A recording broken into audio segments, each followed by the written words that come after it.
LDN has been studied in over 80 different conditions, and some of these, just a few of these are up here. Some of the big ones that have clinical trials that back them, have been written about in books, published articles, research trials, and that sort of thing. So the origins of LDN. So LDN was actually first discovered as a chemical back in the 1960s. It's been around for quite a long time. It was in 1984 that it was FDA approved for the treatment of opioid addiction.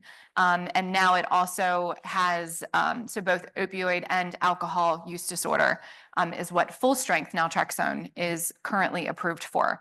So the typical dosages for addiction are going to be anywhere from 50 to 100 milligrams a day. I've even seen that pushed up to 200 and 300 milligrams. But generally, that's what we're talking about, and that's what we all learned about, going through schooling with as far as dosing for naltrexone was concerned. But in 1985, we call Dr. Bahari basically the godfather or the founder of low-dose naltrexone. So he was doing some research in HIV and AIDS patients back in the day, and he was interested in the naltrexone molecule itself. So he decided to take basically dosages that were 1/10, if you will, of the full dose. And he was testing it out in his immunocompromised patients. And he found that he was able to improve their T cell and B cell functioning by giving them just this really small dose of naltrexone. And from there, it really kind of took off. From a research perspective. In the 90s, Dr. Jill Smith out of Penn State started doing research with low-dose naltrexone for Crohn's disease, irritable bowel. So there are lots of wonderful clinical trials that have been done for almost 30 years now with low-dose naltrexone. I actually read an article not too long ago that showed in adolescent patients with Crohn's disease, up to 60% of them could go into remission with just using low-dose naltrexone alone. So it's a pretty powerful little molecule. So we'll talk about the mechanism of action next on it. So the first thing it does, it's going to temporarily block opioid receptors. And again, this is why it works for patients who have opioid use disorder. It's going to sit at that mu opioid receptor and bind to it temporarily. Now, the half-life of LDN is only about 4 to 6 hours, and it's only going to sit on that receptor site for about 60 to 90 minutes, which is pretty short. So what happens is after the low-dose naltrexone binds to that receptor and then it releases, it triggers what we call a rebound effect. And this causes an increase in production of endorphins. So you don't see this with the higher dosages of 50 to 100 milligrams. You're really only going to get this at the lower dosage range of anywhere from that 1 to 4.5 milligram is when we're going to see that increased endorphin production. And so these endorphins obviously are going to enhance pain modulation, mood, immune function, and the natural endorphins can also help to reduce emotional eating, sugar cravings. And so that's why we definitely see the use for LDN in the weight loss space. So the other mechanism of action for LDN is the immunomodulation that it has. So it acts on these TLL4 receptors, which stands for toll-like receptor 4. These are found on immune cells, like the microglial cells that are within the brain. And then by inhibiting the TLL4, we release these pro-inflammatory cytokines, interleukin-6, tumor necrosis factor alpha, and these all help to suppress neuroinflammation that's going on. So obviously, you see these patients that are coming into you, that are overweight, obese. We know they have a ton of inflammation going on in there. And that's where LDN can really play a huge role at helping to tamp down the inflammation. We know, obviously, GLP-1s have a fantastic anti-inflammatory profile as well. But LDN has a different mechanism of action from the GLP-1s. So what's really nice is that they can be paired together to help with inflammation. So on the side over here, so HDN stands for high dose naltrexone. So that's where you're continuously blocking those opioid receptors.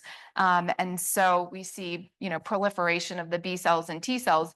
But conversely, with the low dose naltrexone, we tamp down on those B and T cells and we decrease the inflammation. So again, we only see this with the lower dosages of naltrexone.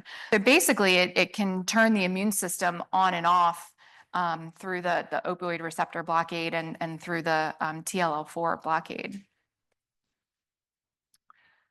So mechanisms for weight loss, these are all of the ways that naltrexone can help. Appetite regulation, it helps with leptin sensitivity. It can improve the leptin sensitivity. So leptin's the hormone that regulates satiety and fat storage. So it's that I'm full signal. So LDN can help with that. LDN can help with insulin sensitivity too. So in your patients that have PCOS or metabolic syndrome, LDN is a great add-on for them to help with those. It's also thought to reorient those microglial cells in the immune system towards a more anti-inflammatory state. So again, helping to reduce inflammation. So lots of different mechanisms specifically for weight loss that LDN is beneficial for. So who are the ideal patients to put on LDN?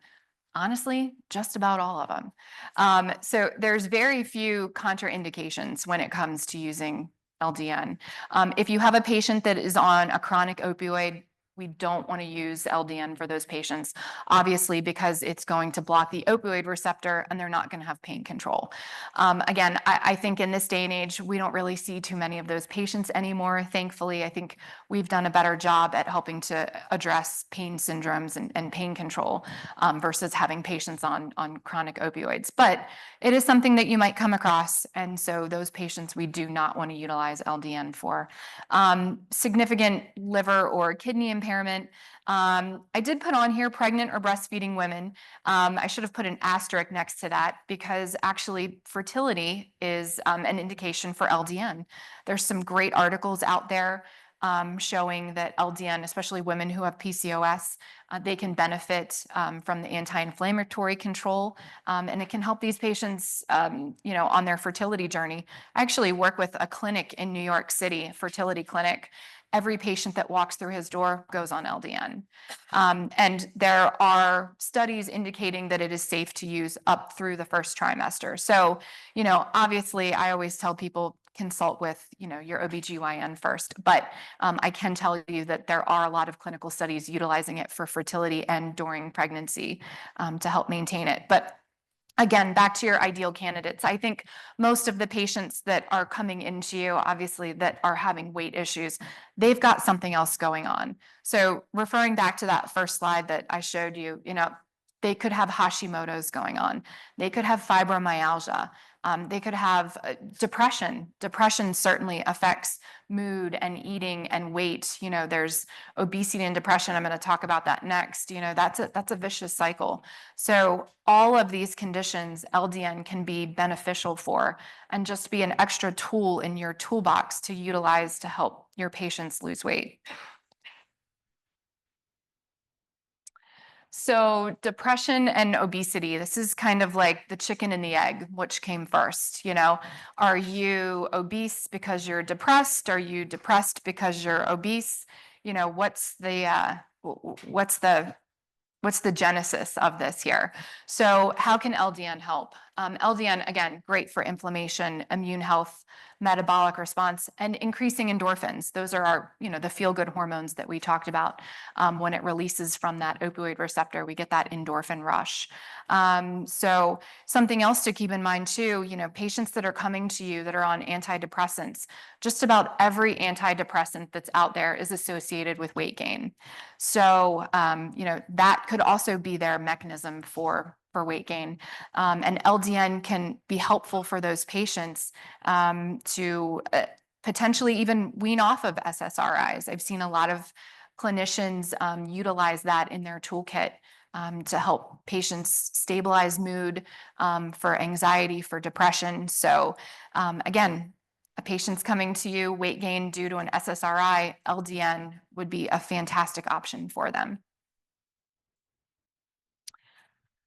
I'm sure you see lots of patients coming to you with thyroid issues. We know that an imbalanced thyroid is definitely going to cause issues with weight. And specifically in your female patients, we have so much Hashimoto's that's being diagnosed out there. So the mechanisms for action, same thing. Immune modulation, increasing endorphins, the glial cell inhibition, that's going to help with the brain fog and the fatigue that these patients are feeling. I think utilizing LDN for Hashimoto's is one of the most exciting uses for it. Especially when standard therapy of just a levothyroxine isn't addressing all of the patient's, weight issues and inflammation. Adding on LDN is fantastic. I've seen patients be able to lower their thyroid dosages because they've been on LDN. I've seen patients that are just kind of right on that cusp too of potentially needing thyroid medication be able to stay off of it because they started utilizing LDN. So again, lots of wonderful clinical benefits of utilizing it in your Hashimoto's patients too. So LDN and neurodegenerative disease, I kind of threw this one in here because I'm excited to talk about it when it comes to fibromyalgia. But obviously fibromyalgia, another one of those things too, that's kind of a mystifying problem when these patients come into, it's like, how do I address this? And we see these patients, they're in pain, they've gained weight, they don't know what to do. Oftentimes they're dismissed because people just don't know how to help these patients. Low dose naltrexone is fantastic for fibromyalgia and for neurodegenerative diseases across the board.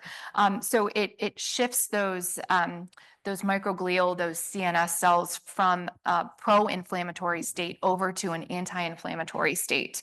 And again, everything from multiple sclerosis, Parkinson's, fibromyalgia, all of these have been studied using LDN. There is something that's called the LDN Research Trust that's out there, if anyone's heard of that or familiar with it.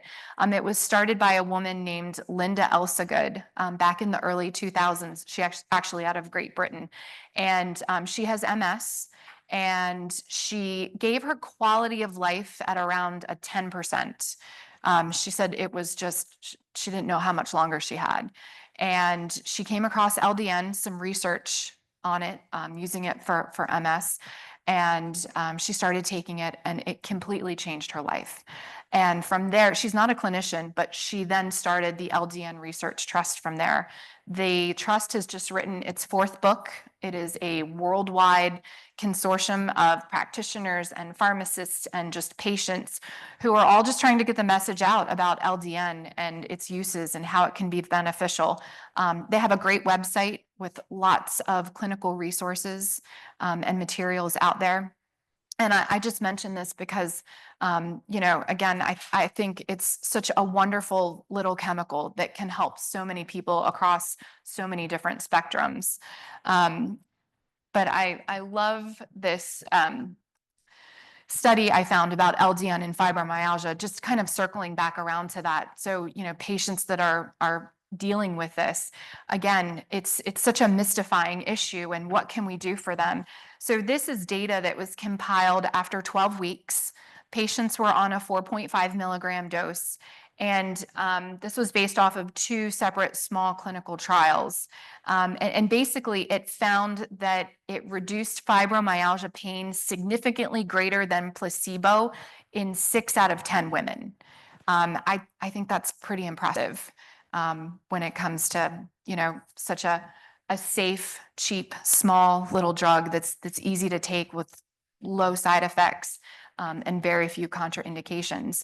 We're not throwing these people on antidepressants and we're not putting them on pain medication. We can use LDN to help these patients and to help them if they've had weight gain associated with the pain from fibromyalgia too. So I threw this one on here because I think it's really cool, using LDN for cancer. So definitely in the functional medicine space, we know that low dose naltrexone has an inhibitory effect on cancer cells. And I know this slide looks a little crazy, but it's not. So you can kind of see the LDN over there in the brown, and how it works to increase the immune response on immune cells. It is actually can pair well with chemotherapy agents like 5-FU, cisplatin, and it helps to increase the cytotoxic effects of chemotherapy, so enhanced killing of cancer cells. It increases opioid growth factor in the cancer cell, which then, as you can see, helps to induce apoptosis, decreases proliferation, decreases invasion into other areas of the body. I think this is just such a cool slide about what LDN can do in cancer patients. And, you know, I took a course on functional oncology too, and it was interesting to read some books and get more information on it. I think a lot of times we think that, you know, cancer patients go into their physicians and they're like, well, what should I eat? What should I do? And they're like, just a normal diet's fine. But really, in reality, we know that cancer cells use 4 times as much ATP as normal cells do. And what's driving ATP in cells? Glucose is. So by limiting glucose in cancer patients, we can actually potentially increase their survival rate. I've read some studies where they'll have patients do fasting 2 or 3 days before they get their chemotherapy. And functional oncologists have actually found they can use much lower doses of chemotherapy in those patients if they're doing fasting prior to, because you've already started to deprive these cancer cells of glucose. And now you don't need these super high doses of chemotherapy anymore that are going to have additional unwanted side effects on patients. So I think that's a really interesting, you know, area that we need to keep discovering and looking into. And again, because of what LDN is able to do in terms of helping with insulin sensitivity and regulating the immune system, it's definitely has a place too in cancer therapy. So I'm going to talk about a couple different dosing options for LDN. So this first one here is the dosing that we usually see for autoimmune and inflammatory control. So you've got a patient that's coming into you, they have Hashimoto's, they have fibromyalgia, they have IBS, they have inflammatory issues going on. We usually recommend working up to 4.5 milligrams a day on that. And so you start with a quarter of a tablet at bedtime, and then you gradually increase your dose every 1 to 2 weeks until you work up to that full tablet. And I've got a little picture up here. This is our fun flex dose tablets that we have available through Strive. We're very proud of them. We actually have some demos out there at our table. So afterwards, if you guys would like to come out and see them. But if you've ever prescribed low-dose naltrexone before, you know that there is a titration schedule that's involved with it. And sometimes it can get a little dicey. You're going to have to write a couple different prescriptions for a couple different strengths. And that's why we're really proud of our flex dose tablet, because you can get multiple different strengths out of just that one tablet. And it's really easy to break too. You don't need a pill cutter. You can just use it with your fingers, or you can just press down the tablet on a hard surface and it'll break easily into quarters. So again, the work titrating up to a 4.5 milligram dose is generally what we recommend for autoimmune and inflammatory control. Now, when it comes to weight loss, it's a little different. So if you're familiar with the commercial product Contrave, so that's a combination of bupropion and naltrexone, but it's naltrexone at a higher dosage. So when you start to push the dose with naltrexone, you really don't get as much autoimmune benefit from it. You still do have some inflammatory control at a dose of going up to 8 milligrams twice a day. Again, we're not looking to push the commercial dosages going up to 50 milligrams because we're just not going to see the same benefits from it. But say you have a patient that's been on a GLP and they've plateaued a little bit. and you're looking for, something else to kind of help jumpstart them, using an 8 milligram twice a day dose of naltrexone is a great option for those patients. Or again, if you have a patient that's coming to you and, inflammatory markers look good, you don't think that there's any kind of autoimmune issues going on, you can certainly push the dose of 8 milligrams twice a day. And again, this is what we see in that commercial Contrave product too. Another potential dosing, so for our chronic pain patients, they can go up to 6 milligrams a day on their dosages. So again, at the lower dose, that 1.5, we see more of like the immune stimulation. And then at the higher doses, we see immune suppression, and then more of kind of that inflammatory response going on. I actually met a provider a few months ago, and she had breast implants removed because she was just having so much inflammation from them. And I think she was 3 weeks out from her removal surgery, and she had been on LDN 4.5 milligrams. And she's like, I'm still having a lot of issues. What do you think about pushing the dose? I said, let's try you at 6 milligrams and see what happens. A week later, she emailed me and she said, oh my gosh, that totally did it. She said, I finally feel like I am back to myself again. I feel like a new woman. My inflammation is so much better just from her going from that 4.5 up to 6 milligrams. And so again, in the back of my brain, I thought to myself, what a cool drug this is. You know what I mean? Just someone having just such issues. And then all you have to do is just take a little bit more, and she just felt like her whole world changed. So I thought that was pretty cool. And then we can also use ultra low dose naltrexone. And I think this is a really interesting case for it for patients who are actually on opioids or looking to get off of opioids, or maybe, as we know, patients who are on pain medications, they become tolerant to it, and their dosing just ends up going higher and higher and higher. By utilizing ultra low dose, and we're talking micrograms, nanograms, picograms dosing, you're allowing the naltrexone to sit on that opioid receptor for a little bit and kind of desensitize it to the pain medication. So I have worked with pain clinics over the years that are using the ultra low dose to either wean patients off of opioids, or potentially keep patients at the dose they're on instead of having to continually increase their dose. So when it comes to weight loss, I think it's always so important for us as clinicians to make sure that we're setting proper expectations for our patients. As far as utilizing naltrexone is concerned, it's definitely going to be gradual. Over the course of 3 to 6 months, regulating the immune system, regulating the inflammation, especially if you're pairing it with a GLP, you're probably going to see a little bit faster response, obviously, because you've got the great inflammation control from that GLP. But, it's a magic pill, but it's not a magic pill. I think it's amazing for all of the different things that it can do. But again, it's not overnight, it's gradual. And that's how we want our patients to, lose weight anyway. So I think it's important to make sure that we're counseling on, lifestyle changes, and long-term use is definitely safe with LDN. I know patients that have been on it for decades. So there's no problem with utilizing it for long periods of time either.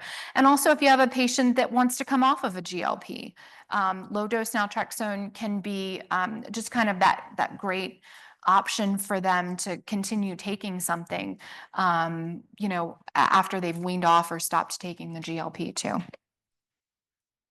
So I'm going to talk a little bit about our flex tabs. You saw the picture earlier, but they are scored. They can be cut into quarters, so you can do that titration dosing. You don't need a pill cutter. The ingredients in it, and this is what's so important, especially for patients who have autoimmune issues. A lot of them are allergic to lots of things. They have gluten sensitivity, they have lactose sensitivity. They need to stay away from dyes and sugars and magnesium stearate. Our naltrexone naltrexone tablets, all they have in it are naltrexone and a prebiotic filler. And that's it. They're super clean. So they're definitely not going to set off any type of, immune cascade or allergic reaction in patients who have sensitivities. So we've definitely, designed these with those patients in mind. Again, good for vegetarians, vegans, you name it. So a nice clean product for sure. So naltrexone is generally available in one of these 4 strengths, so 1.5 going up to 8 milligrams. And again, those lower dosages are used in pediatric patients. I've seen naltrexone used for autism.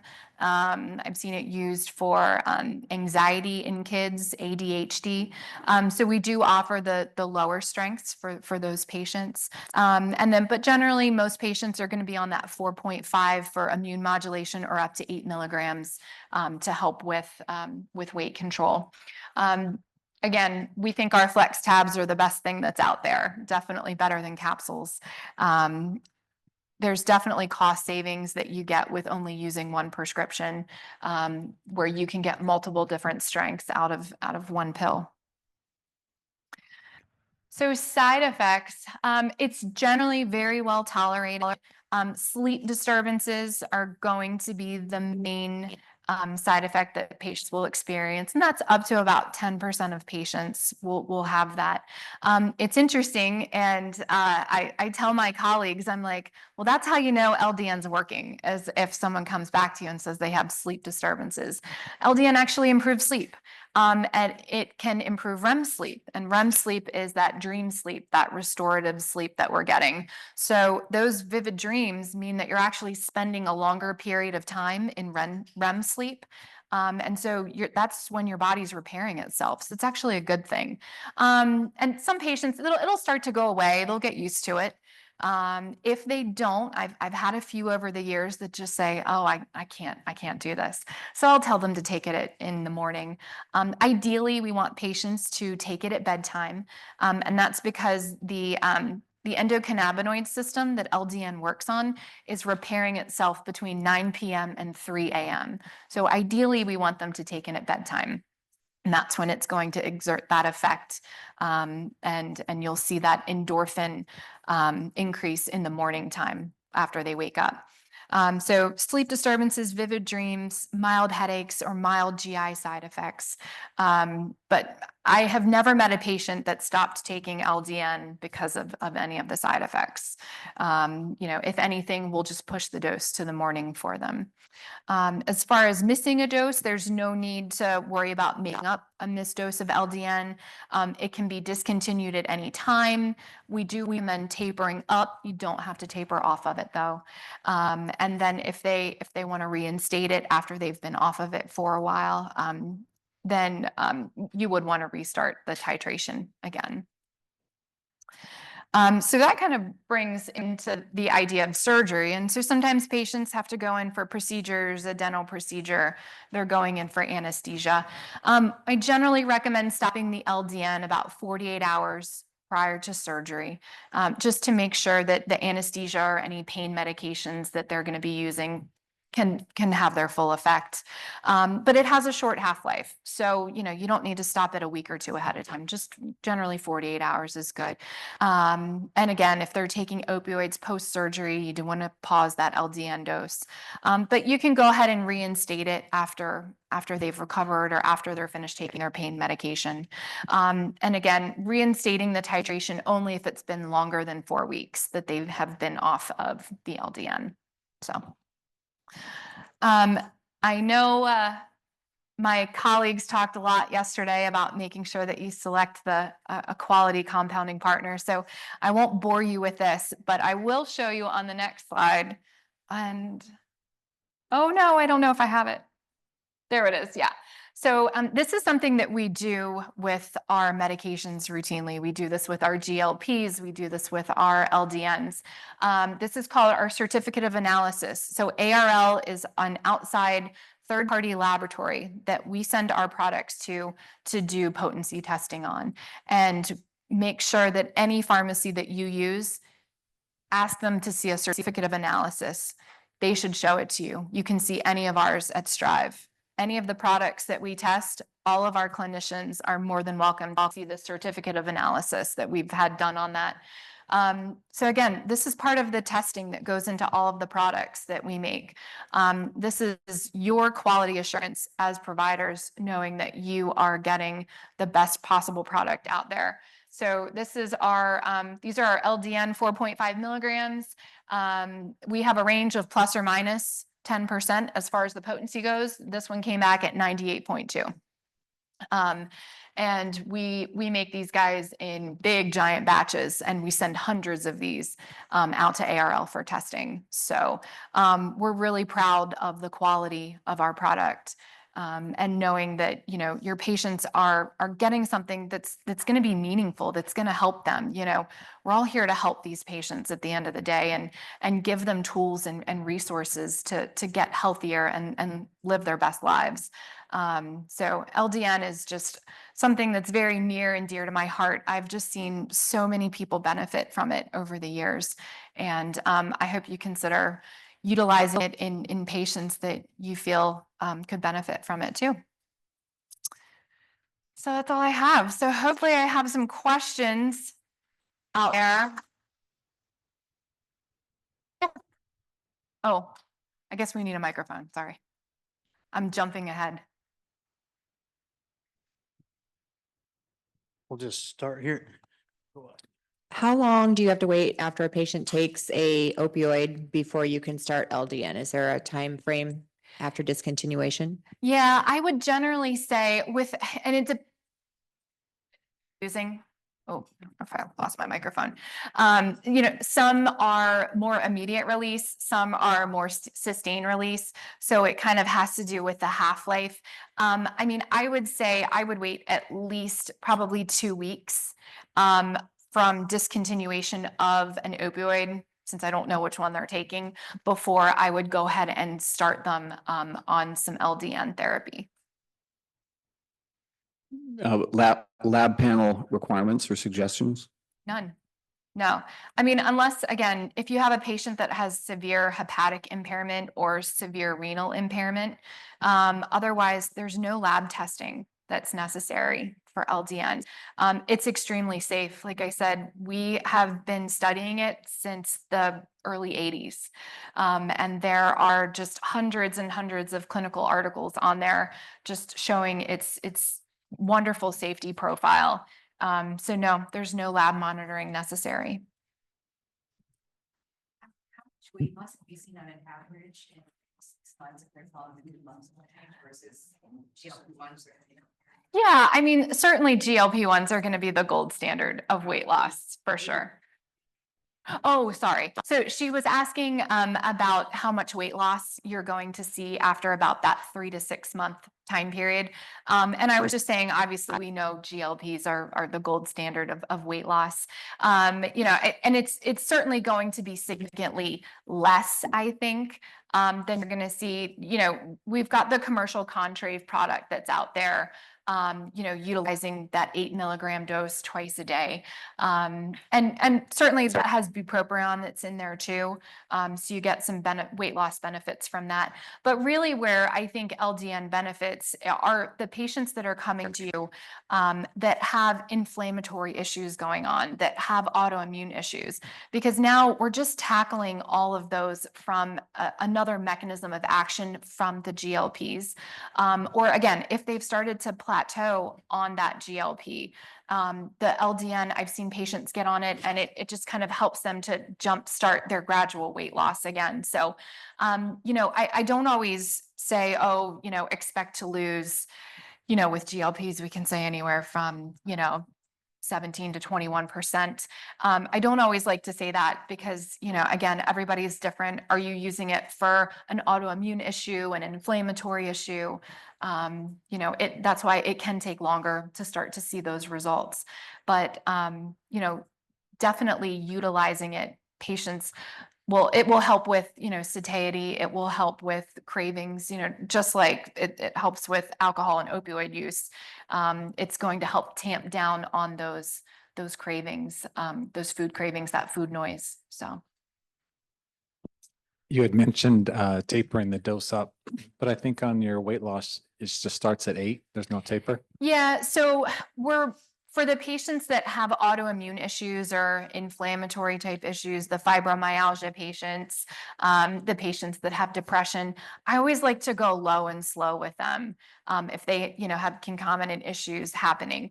But if you're just utilizing it for the weight loss component, you can go in at an 8 milligram dosage. That's actually what Contrave does. Contrave actually goes up to, I think it's 16 milligrams twice a day. The problem with that is you stop getting the anti-inflammatory benefits once you're at that higher dosage. So most of the research that's been done with LDN for weight loss is really showing 8 milligrams twice a day is kind of the max that we want to do. You just mentioned quickly, bupropion. Mm-hmm. How does that fit in? So bupropion, and we do have some compounded products available that offer naltrexone and bupropion and another ingredient called amlexinox. But bupropion is the active ingredient in Wellbutrin. So that's actually one of the few antidepressants that we know can help with weight loss. However, bupropion does have a black box warning associated with it. So something to keep in mind as a provider and a clinician. And that's why, kind of piecing out the naltrexone portion from Contrave definitely helps to increase the safety profile overall versus using that commercial product. And so I think it's a lot more preferable just to use the naltrexone by itself than to, with the potential for the side effects that come with bupropion. All right, so we've got a few online, so I'm going to run through a few of these. Let's just start with this first one. Where are we at? Can you speak on LDN versus Contrave for weight loss, and then specifically for someone plateaued with GLP-1 with weight loss and someone who needs maintenance? So hopefully I answered the Contrave Oh. portion of it on the first go around, and the what was the second part of it? Weight loss and someone who needs maintenance is what they're asking. Weight loss. I mean, yes, definitely. I think, if you have patients that are looking to come off of a GLP, I think LDN could certainly be utilized as a maintenance option for them. I would probably do it at the higher, the 8 milligram twice a day dosing for weight management versus what we use for autoimmune conditions going up to 4.5. And then this one's going to be very specific. Would LDN help postmenopausal women who wake up every night at 3 a.m.? Is 3 a.m. a specific time? Yes, yeah, Okay. it is actually, believe it or not, it is, yeah. And absolutely, yes. LDN can definitely improve sleep, 100%. And I've seen it happen. Anecdotally, I've talked to hundreds of patients over, the course of my years as a pharmacist that have just said they can't sleep without it. It's fantastic. It does help with hormone regulation too. From the anti-inflammatory benefits that we see from it. So yes, absolutely, it should be used to help with sleep. And anyone at any age, perimenopausal, postmenopausal, menopausal, all across the board, absolutely. I'm learning new things. This is awesome. Let's do the, you already answered this one for Parkinson's. 4.5 milligrams a day. Yes. Yeah. Again, for all of those autoimmune or neurodegenerative issues, we're going to go up to a 4.5 milligram dose. Amlexinox, can you discuss, is it amlexinox? I think that's how you say it. Are providers seeing success using this in combination with GLP-1s, specifically with patients when they're hitting plateaus? I think just another. Yeah, I think amlexinox is a little tricky. It seems the patients who do best with that are definitely more your menopausal or postmenopausal patients that have a lot of visceral fat. So that's kind of the subset of patients that we've seen have the most success on amlexinox. It's probably not for everybody.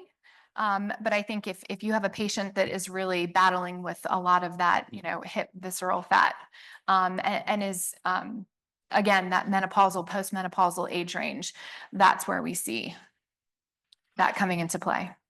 Alzheimer's. Yeah, and yes, Alzheimer's, ALS. I know. I you could said list them all. neurological, yeah. There's 80 different conditions. Yeah, absolutely. Because of it's hitting those microglial cells in the brain and helping to decrease that neuroinflammation. Yeah, absolutely. Okay. It's almost LDN over the years has really kind of almost transformed into more of like a wellness lifestyle type drug. You know, at the end of the day, you know, inflammation, all of these conditions are, you know, cause increased inflammation in our body. I mean, that's what's going to get us. It's the inflammation. So anything that we can do to tamp down on inflammation in our bodies is just going to be beneficial at prolonging our lifespan. That's what GLPs do. That's why we're utilizing them. That's what LDN does. And GLPs, to the same respect, are also being looked at for neurodegenerative conditions as well. As we spoke yesterday, I have a similar affinity for LDN. I've been prescribing it for about 10 years for my dermatology patients for neurocutaneous disease, like post-herpetic neuralgia, itch that isn't responding to other things. One of the barriers has been cost. We have one pharmacy locally, and I asked you yesterday the cost, and I totally forgot and didn't write it down. So what is the cost of a 30-day supply for the 4 milligram, 4.5, and for the 8? So our 4.5 milligram, we generally offer a 90-day supply for our 4.5 milligrams, and it is extremely affordable. I can tell you it's less than $100, well under $100 for a 90-day supply of our 4.5. The 8 milligram does go a little bit higher, especially if you're utilizing it twice a day. And again, please make sure sign up, become Strive providers. Our full catalog is out there, and you can see all of our pricing options available depending on the strength and quantity that you need. All right, last question. Just for med compliance with patients who's tapered off GLP-1s. So you basically suggested 8 milligrams is recommended. Is there any difference in efficacy when they can only take one versus twice a day? No, and I mean, I'm always of the, you know, the camp of go low, start slow. Try 8 milligrams. Try 8 milligrams at bedtime. If that's helping with, you know, satiety, if that's helping with the food noise, if that's helping with the appetite suppression, then obviously just try and do it once a day. But after some time, I've talked to patients that are like, I definitely felt it was helping at once a day, but now I'm starting to, you know, have that food noise again throughout the day. That's when I'll recommend go ahead and add on a morning dose as well. But certainly if you can get away with 8 milligrams once a day, try it.